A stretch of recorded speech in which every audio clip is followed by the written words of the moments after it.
Imagine you're stepping onto like a luxury 22-seat Gulfstream jet. Right. The door seals shut behind you. You walk past the polished wood paneling, the cream leather seats, and you look to your left. Yeah. Sitting right there, sipping a drink, is a sitting United States senator. Which is wild to even picture. Right. You nod, you move a little further down the cabin, and to your right is one of the most powerful titans of Wall Street. Maybe he's chatting with a famous defense attorney. Just a completely casual elite environment. Exactly.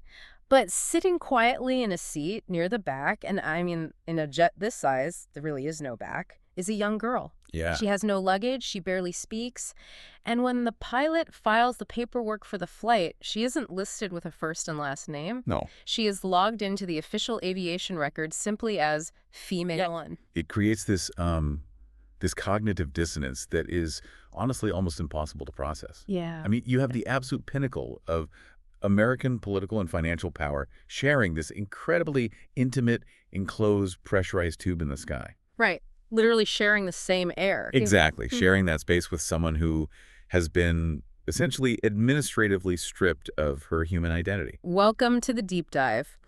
Today, we are opening the unredacted pages of those exact flight logs. We really are. We are taking a massive stack of source materials, ranging from raw aviation records from 1995 and 1996 to the deeply disturbing mechanics of a botched 2006 Florida grand jury. And we're bringing it all the way up to a groundbreaking federal court ruling from December 2025. Yes, Yeah. exactly. Our mission today is to really chart the hidden architecture of Jeffrey Epstein and Ghislaine Maxwell's criminal enterprise. Right. But, and I want to be clear for you listening, we aren't doing a standard true crime recap here. This is a forensic examination of the machinery. Yeah, that's the perfect way to phrase it. The machine. Right. We are looking at the logistics, the corporate shielding, and the exact legal maneuvers that allowed this abuse network to operate in plain sight. And, you know, why the fallout is triggering massive legal earthquakes right now in 2026. I mean, focusing on the machinery is exactly where we need to be. Yeah. Because the danger of just gawking at the famous names on these flight logs is that it turns the whole thing into, like, a tabloid spectacle. Right. It just becomes gossip. Exactly. And we need to look past the celebrity and understand the actual physics of this operation. Okay, let's unpack this. How do we do that? Well, we have to ask, how does extreme wealth warp reality? How do you create an impenetrable buffer zone around systemic abuse? Right. And crucially, how do the institutions we rely on for justice like police departments, prosecutors, grand juries, how do they actually function when they're subjected to the gravitational pull of billions of dollars? Man, that is the question. So let's start with the literal vehicle of that operation. Yes, let's do it. We have the raw flight logs for aircraft N908JE. This is a Gulfstream G1159B jet. It's a massive plane. Yeah, it's large cabin, twin engine business jet. It seats 22 passengers.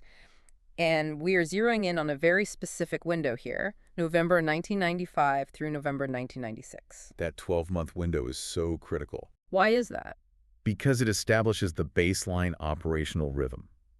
I mean, this is before the massive public scrutiny, before the first arrests. Oh, I see. Right, this was the network humming along in its most natural, unbothered state. Okay, so what do we see when we look at those logs? Well, when you track the routes, you aren't just seeing travel, you are seeing the circulatory system of the enterprise. Right. You have this intense, constant hopping between very specific hubs.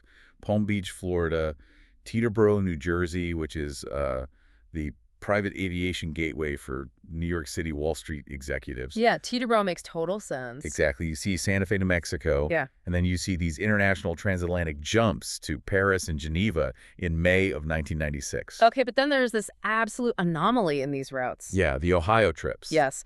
Mixed in with Paris and Palm Beach, you see this staggering volume of flights landing at CMH Columbus, Ohio. It stands out like a sore thumb. It really does. Now, we are going to spend a lot of time in Ohio shortly, but first, I want you to put yourself inside that cabin. It's quite a cast. Look at the passenger manifests. The cast of characters is dizzying. Ghislaine Maxwell is the operational constant. Right, she's practically always there. She is on almost every other flight, but the people flying with her and Epstein are like some of the most prominent societal figures of the 1990s. I mean, the networking aspect of the plane was undeniable. Take a flight on September 8, 1996, for example. Okay. Epstein flies from Columbus to Washington, D.C., and then back to Columbus. Standard enough route, right. Sure, but the passengers on that specific loop include Senator John Glenn and the prominent defense attorney Alan Dershowitz. Wow. Yeah. And look at other manifests from that year. You have billionaire Glenn Dubin, his wife Eva Dubin, and their daughter Selena. Right. You have the Wall Street titan Jim Cain, who was the CEO of Bear Stearns, flying with his wife Patricia and Allison Cain from Teterboro down to Boca Raton in February 1996. Okay, looking at these logs is like staring at the shipping manifests of a seemingly legitimate freight company, only to realize the cargo was human trauma. That's a grim analogy, but it's very accurate. Think about the mechanism here. If you are mixing highly legitimate, immensely powerful, heavily vetted individuals into your daily operations, you are creating this blinding effect for anyone looking from the outside. Absolutely. I mean, a runway auditor or an FAA inspector or even just a line mechanic at the airport sees the CEO of Bear Stearns walking off the stairs of the jet. Right. They see the suit, they see the power. Exactly. The immediate assumption is that this is a standard, hyper-elite corporate travel manifest. It projects this fortress of legitimacy. It is the ultimate camouflage. And that camouflage was desperately needed. Because of who else was on board. Because right alongside the CEO of Bear Stearns and United States senators, the pilot is logging entries that are deeply chilling. Yeah. And honestly, the banality of the record keeping is what makes it so horrifying. The pilot is just fulfilling FAA regulations, right? Exactly. They need an accurate head count for weight, balance, and emergency protocols. Yeah. They don't necessarily care who the person is, they just need to log a body. Which leads to these specific entries. Let's look at the log for November 21st, 1995, Flight 781. Yep, I have that one here. Taking off from Teterboro, landing in Palm Beach. On board, you have Epstein, you have Eva, Glenn, and Selena Dubin. Right. And right below them on the manifest, passenger number 2 is listed entirely as A. Just initials. Just initials. And passenger number 6 is written down simply as female 1. Yeah. And I want to emphasize, this is not a one-off clerical error. This is a pattern. March 8th, 1996, female 1. April 29th, 1996, male 1 and female 2.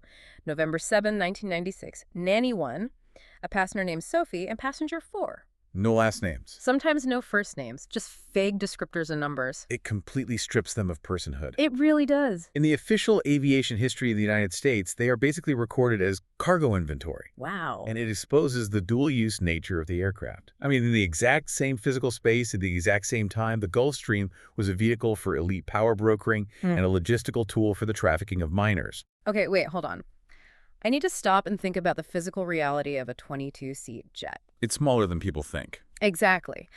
A 22-seat aircraft is essentially the size of a long living room. You don't have separate cabins with locking doors like a massive commercial airliner. No, not at all. You share the same recycled air, you share the same sightlines, you have the same flight attendant walking up and down a single, very narrow aisle handing out water and catered meals. Right.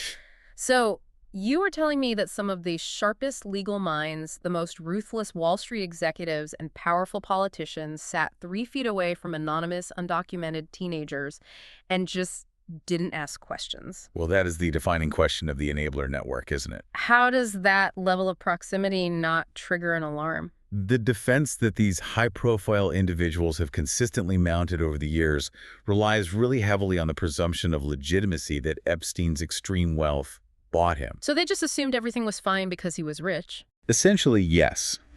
Their argument is that Epstein presented these young women and girls in a completely different context. Like what? He would introduce them as personal assistants or, the nieces of friends or part of the domestic staff or young women he was supposedly tutoring in finance. Oh, wow. And the social contract of the billionaire class takes over, right? Yeah, exactly.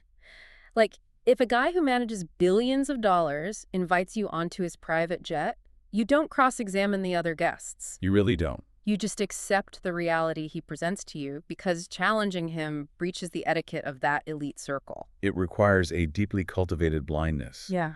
But the sheer volume of these anonymous entries in the logs, I mean, the constant cycling of female 1, ASS, nanny, paired with what we now know about the timeline of abuse, it stretches that cultivated blindness to its absolute breaking point. Seriously. It demands that we believe these highly perceptive, incredibly intelligent leaders of industry completely suspended their critical thinking faculties the second they stepped onto the tarmac. It's incredibly hard to swallow. So let's follow those flight paths away from Teterboro and Palm Beach. Let's go to Ohio. Yes, because, as we flagged earlier, the logs from 1995 and 1996 show an intense, recurring flight path to Columbus, Ohio. Very frequent. We are talking November 29th, January 28th, March 18th, May 13th, July 9th, September 7th, October 15th. It is a constant drumbeat to CMH Airport. Right. New York makes sense. Florida makes sense. Mm-hmm. Why is a massive chunk of this operation's logistics centered in central Ohio? Because Central Ohio is the location of the absolute financial engine of Jeffrey Epstein's world. The engine. Yeah.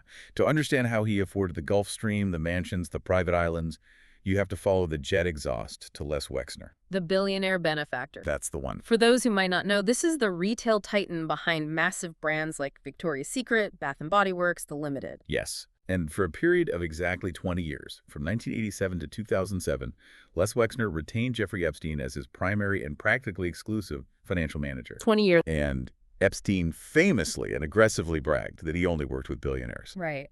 But the reality is that for a massive portion of his career, Wexner wasn't just his main client. He was the source of his power. Let's really dig into the mechanics of that financial relationship, because this wasn't just a guy advising Wexner on what stocks to buy. No, not even close. The level of financial entanglement is almost difficult to comprehend. Our sources explicitly note that Epstein was given comprehensive power of attorney over Wexner's personal and financial affairs.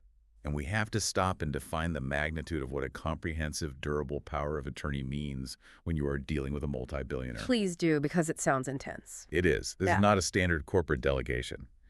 When Wexner signed that document, he handed Epstein the absolute legal authority to act as his proxy in the world. So he could do what, exactly? Epstein could hire and fire personnel. He could sign checks drawing on Wexner's massive accounts. He could buy, sell, and transfer real estate. He could borrow astronomical sums of money and execute legally binding contracts. So he wasn't just managing the money. No, he was wearing Wexner's institutional armor. When Epstein walked into a bank or a real estate office, legally speaking, he was Les Wexner. The physical manifestations of this power transfer are just staggering when you look at them. The real estate alone. Yeah, look at the real estate. Wexner owned the Herbert N. Strauss House on the Upper East Side of Manhattan. A massive property. This isn't just a nice townhouse. This is a 21,000 square foot, 7-story mansion. It is one of the largest, most opulent private residences in the entire city of New York. And Wexner buys it in 1989. Right. But by the mid-1990s, he effectively transfers or sells this crown jewel of New York real estate to Epstein. Epstein moves in around 1995. And it doesn't stop at houses. Yeah. Epstein literally managed the construction of Wexner's mega yacht, Limitless. Even the plane we've been talking about, the Gulfstream, the so-called Lolita Express, that was originally Wexner's jet before it was transferred to Epstein. Epstein essentially absorbed the trappings of Wexner's wealth to create his own aura. He draped himself in it. Exactly. And this brings us right back to those flight logs from 1996 and the constant trips to Columbus. Right, 1996. Because 1996 isn't just a random year in the aviation records. It is a critical, devastating year in the timeline of the abuse. Okay. That is the year Maria Farmer, who was a young artist, was working as an artist in residence on Les Wexner's sprawling estate in New Albany, Ohio. Oh, wow. And it was on that property in 1996 that Farmer stated she was assaulted by Jeffrey Epstein and Ghislaine Maxwell. That correlation is terrifying. It really is. When you look at the flight logs showing heavy traffic to Columbus throughout 1996, you aren't just looking at a money manager flying in for quarterly financial reviews. You're looking at the exact geographical coordinates and the exact timeline of reported systemic abuse occurring directly on the property of Epstein's primary billionaire client. Yeah. And Farmer actually contacted local authorities and the FBI about it at the time. She didn't stay silent. She tried to sound the alarm right then in 1996. Yeah. But the environment she was trying to sound the alarm in was incredibly complex. What do you mean? Well, the bizarre corporate connections operating out of Columbus at that exact time add this almost surreal spy thriller layer to the operation. Oh, the airline. Yes. Our sources detail the history of a company called Southern Air Transport. This blew my mind when I read it in the sources. Southern Air Transport, or SAT. Yeah. This wasn't a standard cargo carrier like FedEx. This was an airline with historically deep, documented ties to the CIA. Very well documented. They were intimately linked to the Iran-Contra affair in the 1980s, flying weapons, and faced intense allegations regarding CIA-linked drug smuggling. Yes. And in the 1990s, with involvement from Les Wexner and Jeffrey Epstein, this deeply controversial airline was inexplicably relocated. Relocated to where? They moved their entire operation from Miami, Florida, to the Rickenbacker International Airport in Columbus, Ohio. Why? Well, the stated business purpose was that they were going to transport massive amounts of cargo and goods for Wexner's retail businesses, like the Limited. You move a CIA-linked cargo airline from Miami to Ohio to haul sweaters for Victoria's Secret. I know, it sounds absurd, but that was the public rationale. Okay, so what happened to them? The operation ended disastrously. In 1996, and again, notice how all of this is converging in that exact same year, federal customs agents found a hidden shipment of cocaine on a Southern Air Transport plane. By 1998, the airline was completely shut down, plunging into bankruptcy. That is just wild. And the timing of the shutdown is also incredibly suspect. It came just weeks before the CIA Inspector General released a highly anticipated report detailing findings on Contra-related cocaine trafficking. Okay, let's map this out because it's a lot to wrap my head around. It is a lot. You have a massive retail billionaire. You have his financial manager, who holds total power of attorney and is allegedly assaulting women on the billionaire's Ohio estate. Right. And both of them are entangled in the relocation of a CIA-front cargo airline that eventually goes down for smuggling cocaine. Yes. It sounds like a paranoid conspiracy theory, but it is sitting right there in the historical corporate record. And the fallout from that specific Ohio architecture hasn't stopped. It is actively unspooling right now. Like literally today. Exactly. Just a few months ago, in February 2026, Representative Ro Khanna brought a massive revelation to light. Oh, the FBI document. Yes, he revealed that the FBI had at one point actually listed Les Wexner as a potential co-conspirator. This was based on a document from July 2019, right? Correct. It was an internal FBI email that included Wexner on a specific list of Epstein's 10 co-conspirators. He was listed right alongside people who were deeply operational in the abuse, like Ghislaine Maxwell and the modeling agent Jean-Luc Brunel.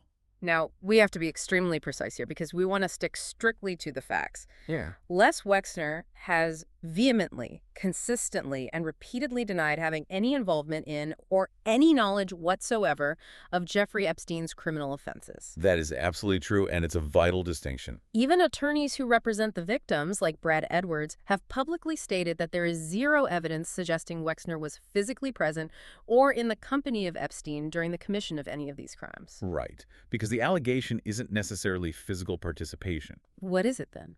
The allegation is the creation of the corporate and financial shield. Okay, explain that. Well, look at what happened in 2021. L Brands, which was Wexner's massive corporate umbrella, agreed to a $90 million settlement to resolve a major shareholder lawsuit. Oh, $90 million. Yeah, and in corporate law, a shareholder lawsuit of that magnitude isn't about the company losing a little money.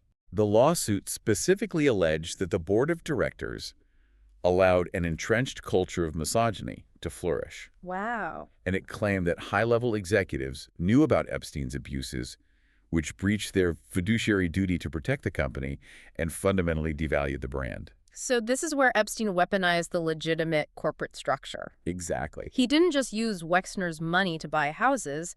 He extracted institutional credibility. He absolutely did. He held board positions on the Wexner Foundation, but the most insidious mechanism was how he used the retail brands themselves. Right, the model recruiter front. Yes.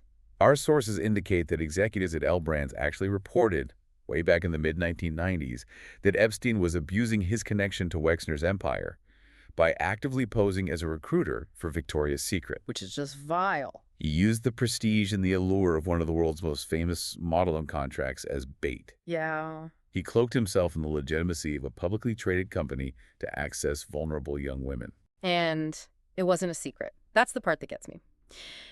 In 1997, a woman named Alicia Arden, an actress, literally filed a police report in Los Angeles. An official police report. Yes.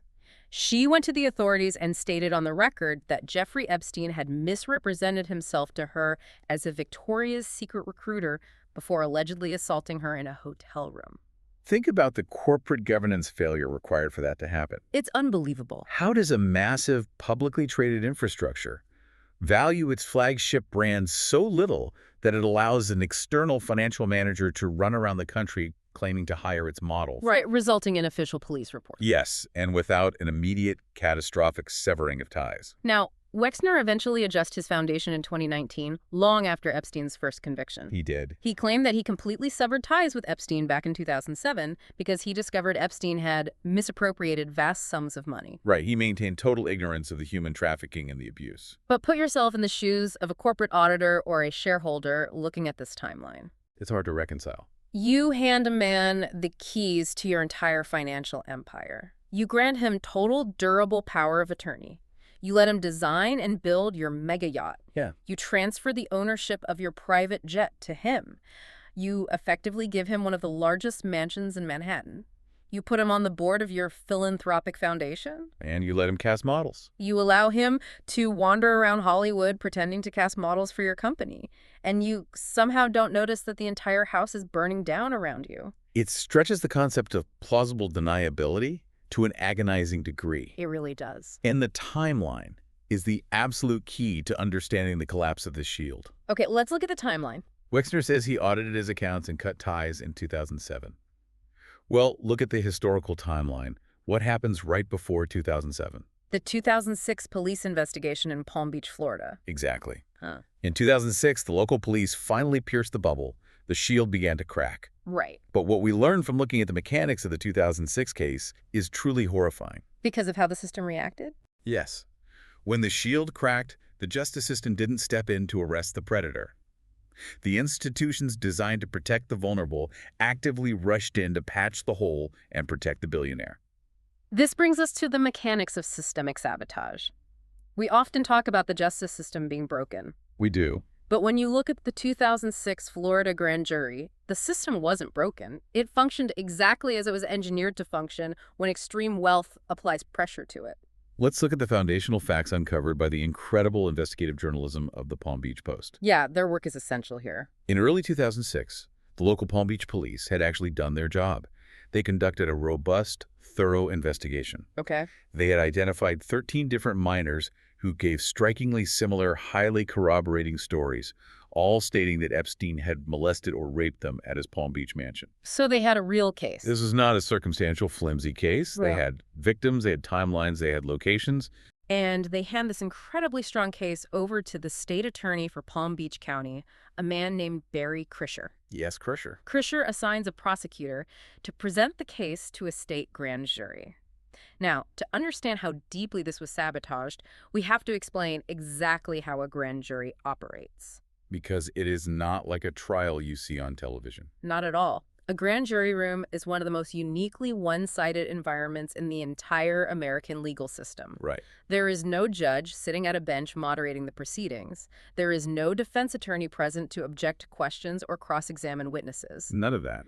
The prosecutor is the sole authority in the room. They completely control the narrative. They control what evidence the 16 to 23 jurors see, and they control the pace of the testimony. There is a famous old legal adage about this. What is it? That a skilled prosecutor could get a grand jury to indict a ham sandwich. A ham sandwich. Yeah. Why? Because if the prosecutor genuinely wants an indictment, they simply show the jury the mountain of evidence that supports it, and they guide the witnesses to tell their story clearly.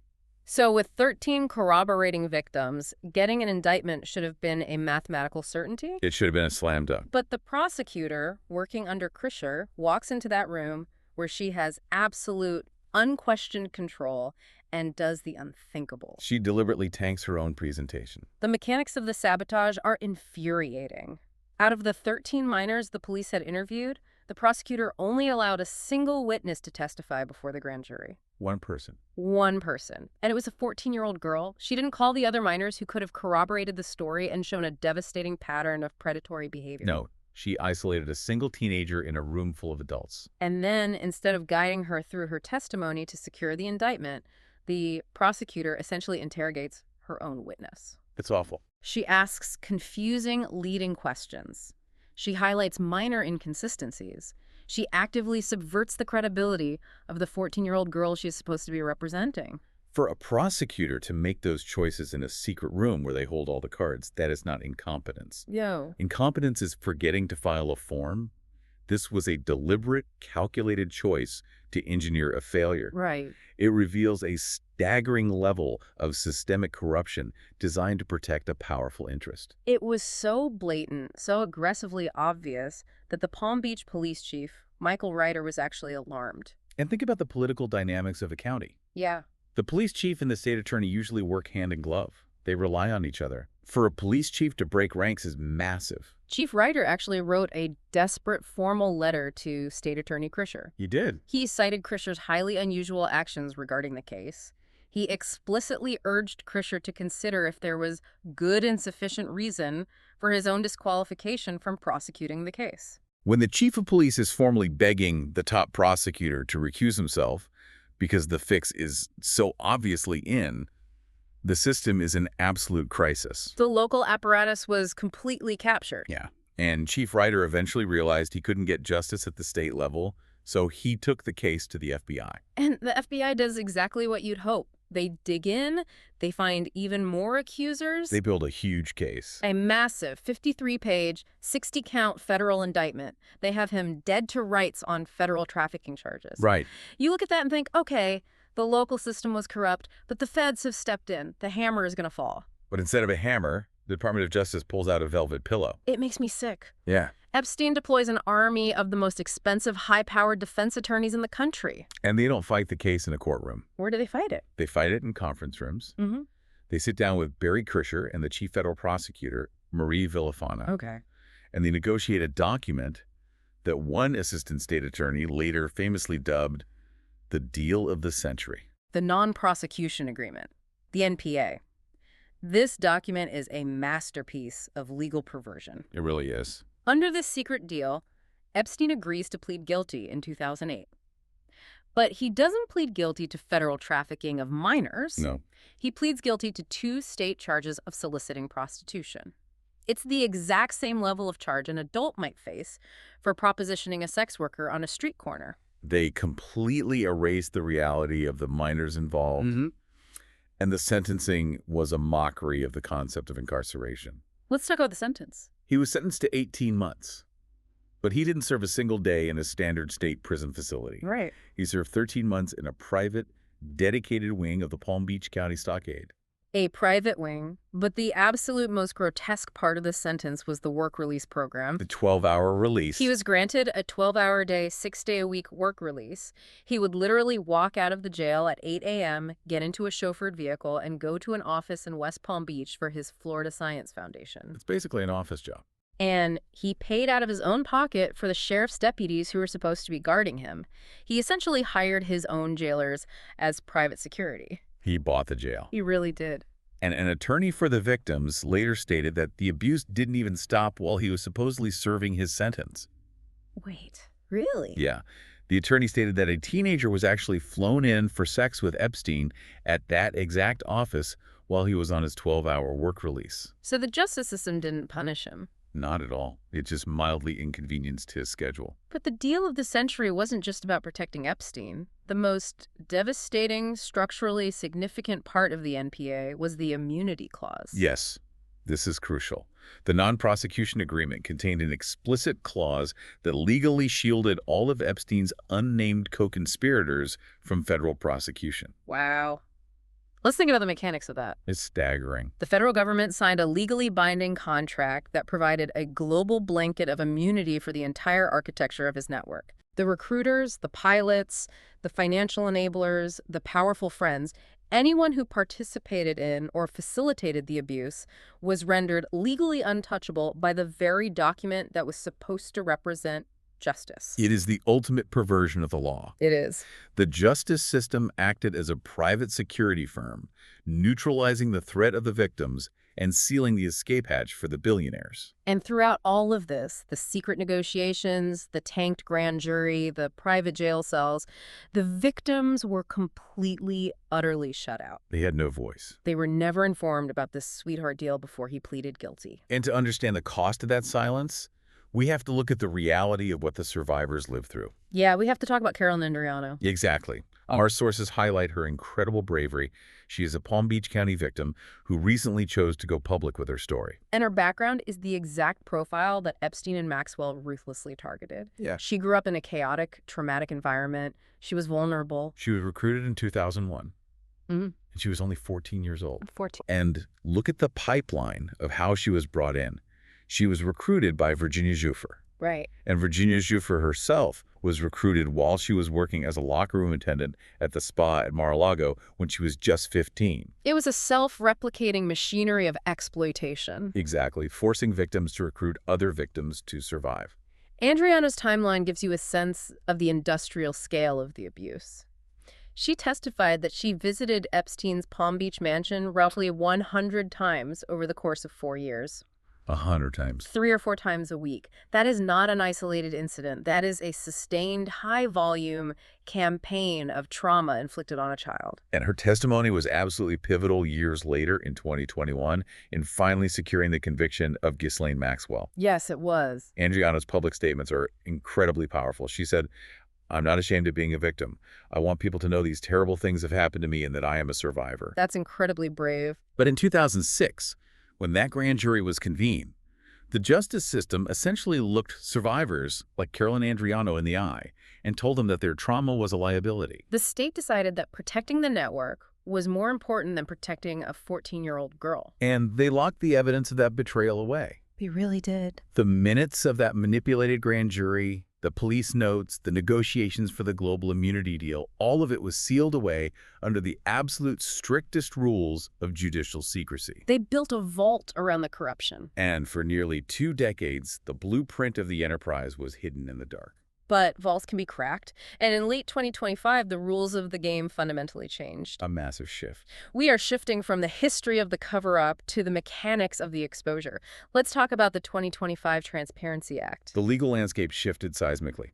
On November 19, 2025, Congress passed the Epstein Files Transparency Act. And look at the political reality of that vote. In a deeply fractured, hyper-partisan era, the House of Representatives voted 427-1 to pass this bill. The Senate passed it unanimously. It was an overwhelming legislative mandate driven by decades of boiling public outrage. Yeah. The law gave the United States Department of Justice exactly 30 days to make publicly available in a fully searchable online format all unclassified records, investigative materials, discovery documents, and flight logs regarding Jeffrey Epstein, Ghislaine Maxwell, and their associates. 30 days. Right. If you know anything about the federal government, a 30-day mandate to process, review, and publish decades' worth of highly sensitive investigative files is a blistering, almost panic-inducing timeline for the DOJ. Panic-inducing is a good way to put it. And immediately, the Department of Justice ran headfirst into a massive, historic legal wall. Because of Rule 6E. Yes.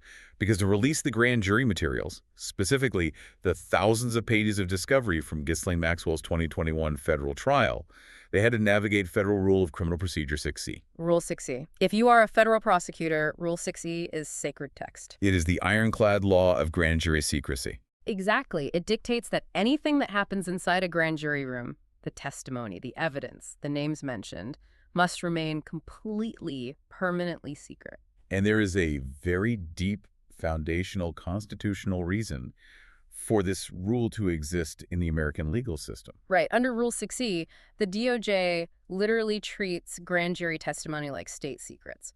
Historically, it is designed to protect you. Let's walk through an example of why it exists. Okay, think about it. Let's say you are investigated by a federal prosecutor. They drag your name through the mud in a secret room, presenting one-sided evidence to a jury. Right. But ultimately, the jury decides there isn't enough evidence to charge you. You are unindicted. So you're legally innocent. Exactly. Rule 6E ensures that the transcript of that secret, one-sided smearing, never sees the light of day. It prevents innocent people from facing public castigation and ruining reputations based on accusations they never had the chance to defend against in open court. It is a vital shield for civil liberties. It was established in 1946 and has withstood countless legal challenges. Mhm. But in the Epstein case, that exact rule, the shield meant to protect the innocent, became a titanium vault for the guilty. Right.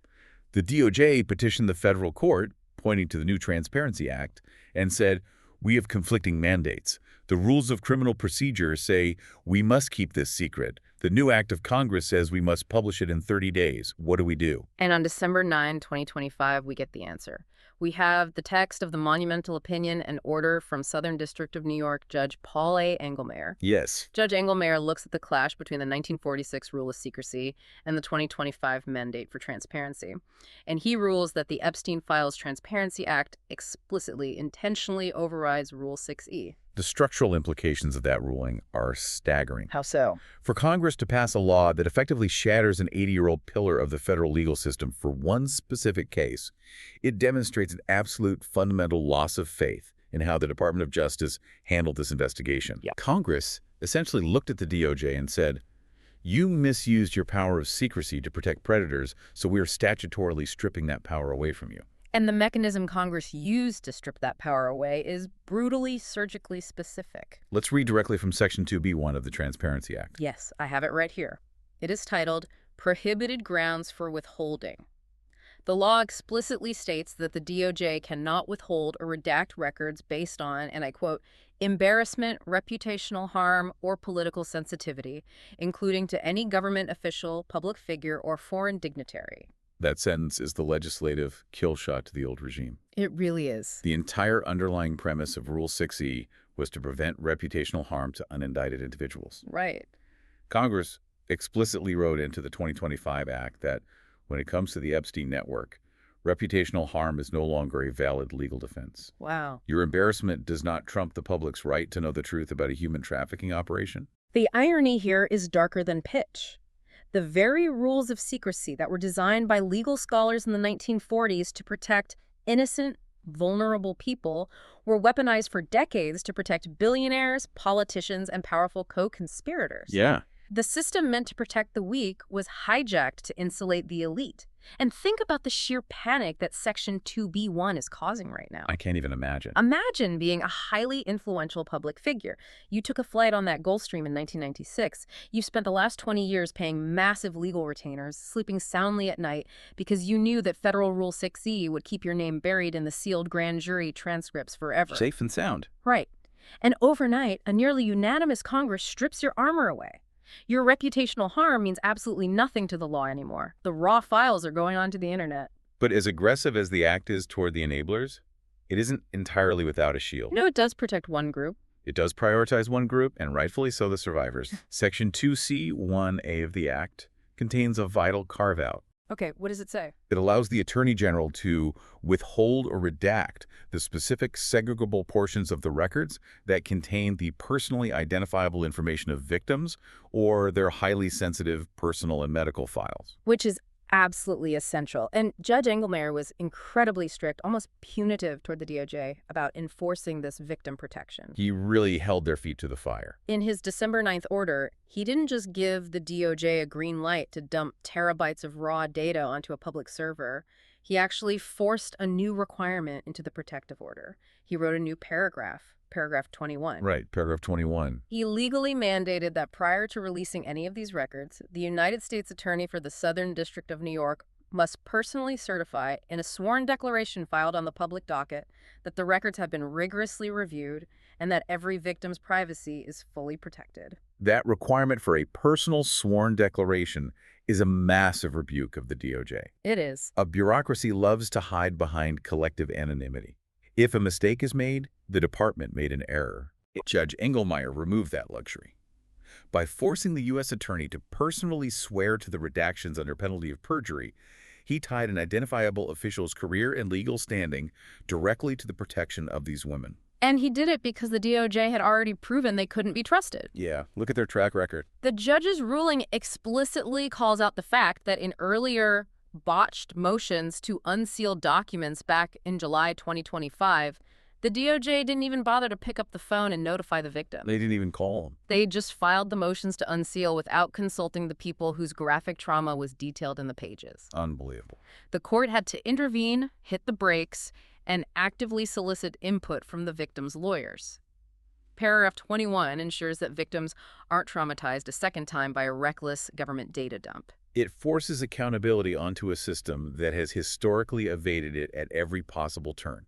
We are watching the real-time dismantling of a fortress. So let's step back and look at the blueprint we've uncovered today. We started by walking onto a 22-seat Gulfstream jet in 1995. Right. We looked at seemingly dull, spreadsheet-like columns of aviation logs that normalized the unthinkable, placing anonymous, undocumented young girls in the exact same cabin as the titans of American industry and politics. We follow the jet fuel and the money to Columbus, Ohio. Yes, we did.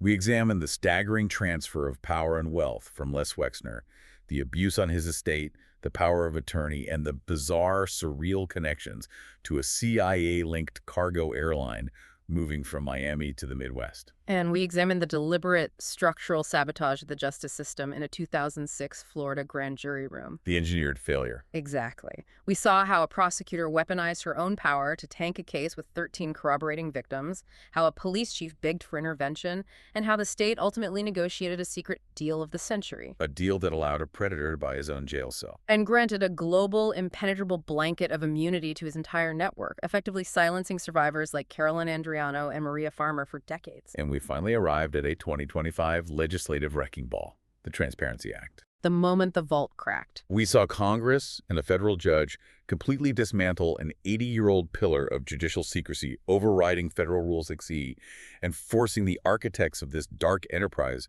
out into the blinding light by explicitly destroying their legal defense of reputational harm. It is a profound structural shift. We are witnessing a historic recalibration of how wealth and power are held accountable under the law. It really is historic. It is.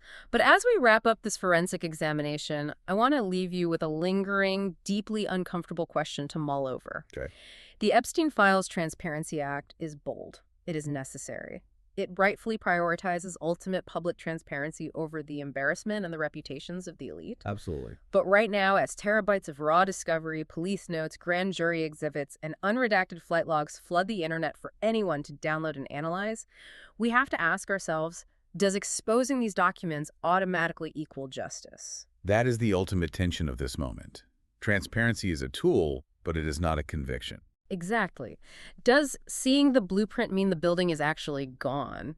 Or is there a profound, subtle danger that in our ravenous hunger for total transparency, we merely consume the trauma of victims like Carolyn Andriano and Maria Farmer as a historical spectacle? That's the fear. Does it become just another true crime curiosity for the internet to obsess over? Because while we're all staring at the flight logs of N908JE from 30 years ago, arguing about who sat in which leather seat, the actual power structures that enabled Jeffrey Epstein haven't disappeared. No, they haven't. Extreme wealth still bends the law. The institutions still defer to power. Exposing the old blueprints might just mean the architects are already drawing up new ones, finding new unlogged jets and much, much deeper shadows to hide in.